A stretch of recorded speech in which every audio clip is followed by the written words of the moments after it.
दिल्ली में कोरोना की रफ्तार तेज हो गई है। दिल्ली में 24 घंटे में संक्रमितों की संख्या रिकॉर्ड बढ़ोतरी हुई है। साथ ही साथ दिल्ली में 24 घंटे में ही 48 की मौत भी हो गई। ये आंकड़े डराने वाले हैं। कोरोना की रफ्तार कैसे कम की जाए, इसी मामले को लेकर दिल्ली के मुख्यमंत्री अरविंद केजरीवाल ने गृह मंत्री अमित शाह से मुलाकात की।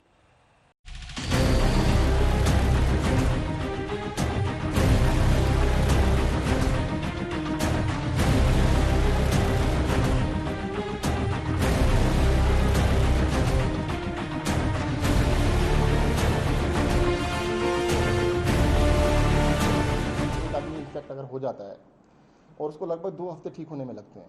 ठीक होने से पहले वो 2 लोगों को, 4 लोगों को, 10 लोगों को इन्फेक्ट कर सकता है। अगर वो 2 को भी इन्फेक्ट करता है तो अगले 10-12 दिन में, 8 दिन में वो डबल हो जाते हैं।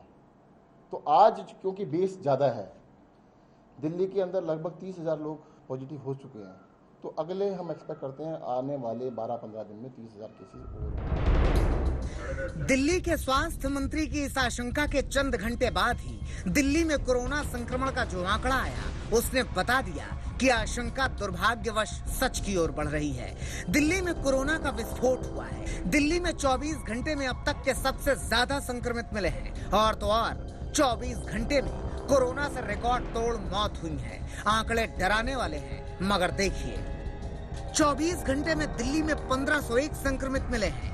24 घंटे में कोरोना से 48 लोगों की मौत हो गई है। दिल्ली में कोरोना से अब तक 32,810 लोग संक्रमित हुए हैं। दिल्ली में कोरोना से अब तक 984 लोगों की जान चली गई है। दिल्ली में कोरोना के संक्रमितों का आंकड़ा लगातार बढ़ रहा है। हालात चिंताजनक है और इन चिंताजनक हालातों में दिल्ली के मुख्यमंत्री अरविंद केजरीवाल ने आज देश के गृह मंत्री अमित शाह से मुलाकात की। बताया जा रहा है कि गृह मंत्री अमित शाह ने मुख्यमंत्री अरविंद केजरीवाल को कोरोना से लड़ाई में हर तरह की मदद का आश्वासन दिया है।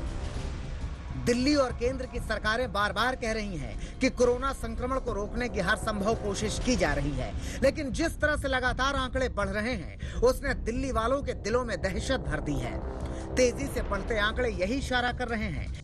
मगर फिलहाल केंद्र सरकार को दिल्ली या देश में कम्युनिटी स्प्रेड पर आईसीएमआर की रिपोर्ट का इंतजार है। इस रिपोर्ट के आधार पर ही तय होगा कि कोरोना का संक्रमण किस स्टेज पर पहुंचा है। मगर इन सब के बीच दिल्ली वालों को ये ध्यान रखना होगा कि अनलॉक का मतलब ये कतई नहीं कि कोरोना खत्म हो गया है। इसलिए अपना ख्याल खुद रखें, नियमों को माने, कोरोना से बचें। चिराग गोठी और अशोक सिंघल के साथ पंकज जैन, दिल्ली आज तक। महाराष्ट्र में कोरोना का संक्रमण रोज नए रिकॉर्ड बना रहा है। आंकड़े डराने वाले हैं। महाराष्ट्र में कोरोना संक्रमितों का आंकड़ा जहां 94,000 को पार कर गया है, वहीं अकेले मुंबई में संक्रमितों का आंकड़ा 52,000 के पार पहुंच गया है। और इन सब के बीच मुख्यमंत्री उद्धव ठाकरे ने कहा है कि अगर लोगों ने नियमों का पालन नहीं किया तो वो एक बार फिर से लॉकडाउन करने पर विचार कर सकते हैं।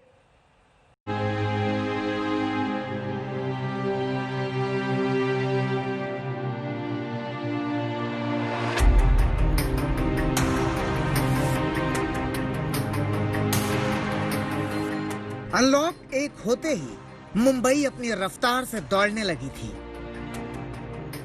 लोग बाजारों में उमड़ पड़े, बसों पर चढ़ने की होड़ लग गई। हमेशा की तरह गाड़ियों से पट गई मुंबई की सड़कें। दौड़ पड़ी मुंबई इस बात का बगैर ख्याल किए कि दौड़ पड़ेगा कोरोना भी अपनी रफ्तार से। हुआ भी वही। महाराष्ट्र में कोरोना की रफ्तार ने सारे आंकड़े ध्वस्त कर दिए हैं। महाराष्ट्र में एक दिन में सबसे ज्यादा संक्रमित मिले हैं। एक दिन में महाराष्ट्र में कोरोना से सबसे ज्यादा मौत हुई है। महाराष्ट्र वाले ये आंकड़े जरूर देखें और सोचें कि रियायत का मतलब ये नहीं कि कोरोना खत्म हो गया।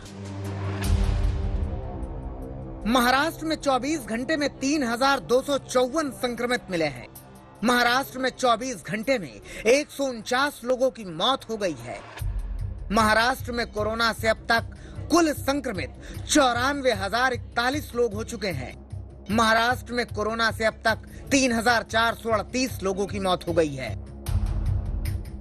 36 जिलों वाले महाराष्ट्र में मुंबई की हालत सबसे भयानक है। मुंबईकरों को ये आंकड़े जरूर देखने चाहिए। पिछले 24 घंटे में मुंबई में रिकॉर्ड 1567 संक्रमित मिले हैं। मुंबई में पिछले 24 घंटे में 97 लोगों की मौत हो गई है। मुंबई में अब तक 52,667 कोरोना संक्रमित लोग हो चुके हैं। कोरोना संक्रमण से मुंबई में अब तक 1857 लोगों की मौत हो चुकी है।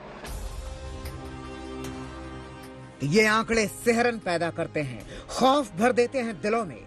महाराष्ट्र वालों को सोचना होगा कि उनकी लापरवाही बहुत बड़ा नुकसान कर सकती है। शायद इसीलिए सीएम उद्धव ठाकरे कह रहे हैं कि अगर लोगों ने नियमों का पालन नहीं किया तो एक बार फिर से वो लॉकडाउन करने पर विचार कर सकते हैं। सरकार एकूण परिस्थितीचा अंदाज घेते आहे। जर का असं वाटलं की ही जी उघडीप आहे ती जीवघेणी ठरू शकते तर नाईलाजाने कदाचित आपल्याला पुन्हा लॉकडाऊन करावं लागेल। अब तो समझना ही होगा, क्योंकि हालात बहुत ज्यादा बिगड़ रहे हैं और कोरोना से बचाव के नाम पर सिर्फ और सिर्फ नियमों को मानना ही बचा है। मुंबई से सौरभ वक्तानिया के साथ आज तक ब्यूरो।